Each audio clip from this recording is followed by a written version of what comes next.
It's a massive and historic move by the Modi government.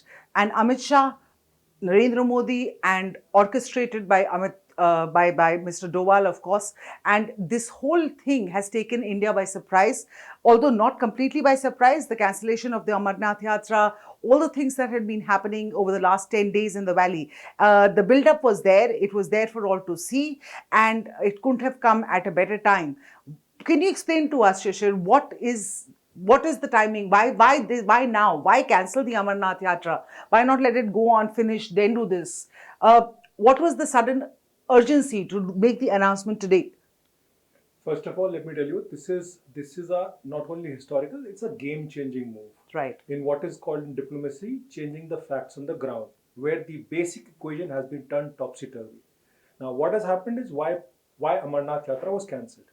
Amarnath Yatra was cancelled because you found that the jihadis were out to target both the northern and the southern axis of Amarnath Yatris with sniper rifles. So Amarnath Yatra was cancelled for a security reason. Okay, so you're basically saying it's two different things. So Amarnath Yatra is a security thing. Right. Amarnath Yatra, you see, the thing was very clearly, what you see is that there was an ID planted 3 kilometers short of the cave. There was an ID planted 14 kilometers short of the cave, and then the sniper rifle, which has a kill zone of 1.5 kilometers, Right, was on the top of where the bomb had been planted. So this would have been a massacre.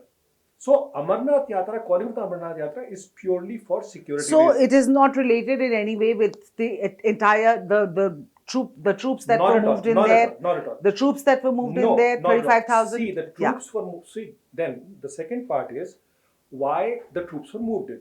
First of all, why the troops were moved in was because there was a feeling that after President Donald Trump had reiterated his offer of mediation in Kashmir, Right. and what was happening between Taliban and the US talks in Doha, there was a feeling that the Americans would withdraw out of Afghanistan sooner than later. Right. So once that would happen, then the jihadis and the Would Taliban come towards would come Kashmir. towards Kashmir, Right. and there would be a problem. So the security was pushed in over there. So there were basically 3, 4, 5, 6 factors One that and were two. working One and alongside. two. Yeah. The third thing, which is the most significant thing, why all this has been happened right now, is because for the past 70 years, what is the game that is being played? The game is there is a Hurriyat, there are these two political families. They talk in the language, in a different language when they're out of power. In language, they talk in a different language. Now, one is that. Second thing, the security forces, they go after the jihadis. Sometimes the jihadis benefit, sometimes they benefit. At the end of the time, innocents lose their lives. Right. So basically, you were into one vicious cycle which was just not breaking. So, the way the status quo was there was no opening out of it. So the only way the opening could have been created was by scrapping both 35A and 370, because which now, has really been in the manifesto of the BJP for the absolutely. longest So time. why are people it's not surprised about it? absolutely. So it's not something that has No. come and suddenly. But yes, the timing right now was precipitated by a number of factors. One is that, and second thing, if for a government which has got a majority of 350 seats, Absolutely. if it has to do something, it has to do it now. It cannot be doing such, say, 2 years later Right. and let everybody else to have it. Now, to say that the government should actually advertise this and then do it is also something Asking for a little too much, given the situation in the valley. That's where it is. Yes. And the point in this is, basically there were 3 people in this whole thing. One was obviously the Prime Minister who gave the direction. Two was Ajit Doval.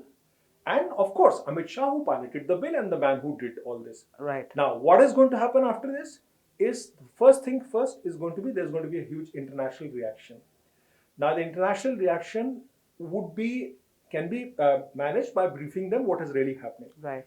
But the biggest fear is that the Indian assets in Afghanistan will be targeted by the jihadis as a response to Kashmir. Okay. That is what is going to happen. And what is going to also happen is that there's going to be increased sort of attacks on Indians, particularly. It could be in Kashmir, Afghanistan, it could be somewhere else. Anywhere where there is a diaspora, there could be a fear of this. What about Pakistan? What kind of a reaction are we expecting from Pakistan, from the Imran Khan government? See, let me make it very clear to you in the very first place. Pakistan has no locus standi in Kashmir. Absolutely, but they will react in a certain manner. No, they can react in a certain manner. That's not a problem.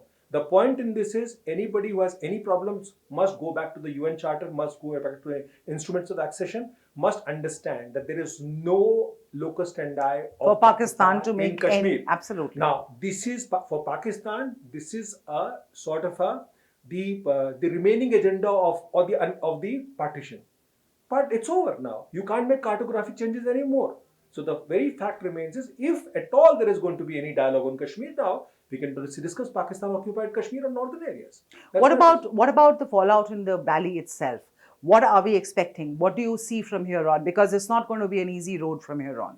Listen, it has never been an easy road. Right. For people who have been in the valley, who have covered the entire thing in the valley, it's never been an easy road. The point is you needed this.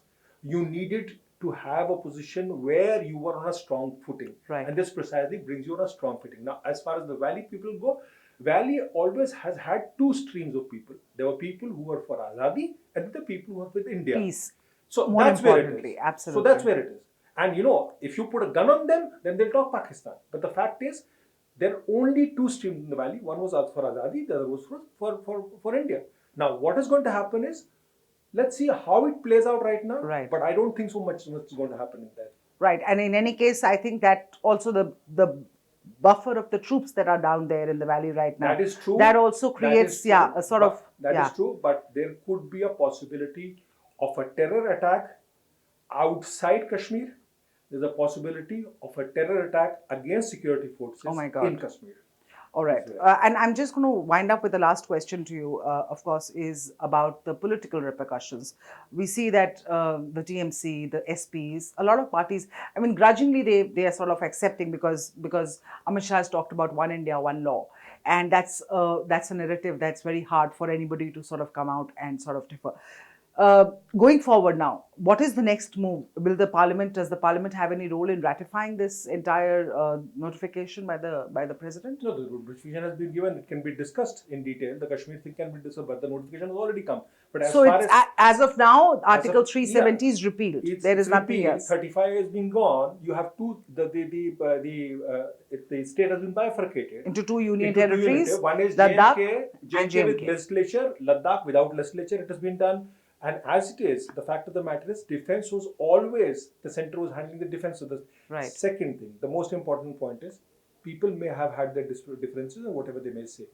Point is, are we saying that we will allow a different constitution to operate in Kashmir?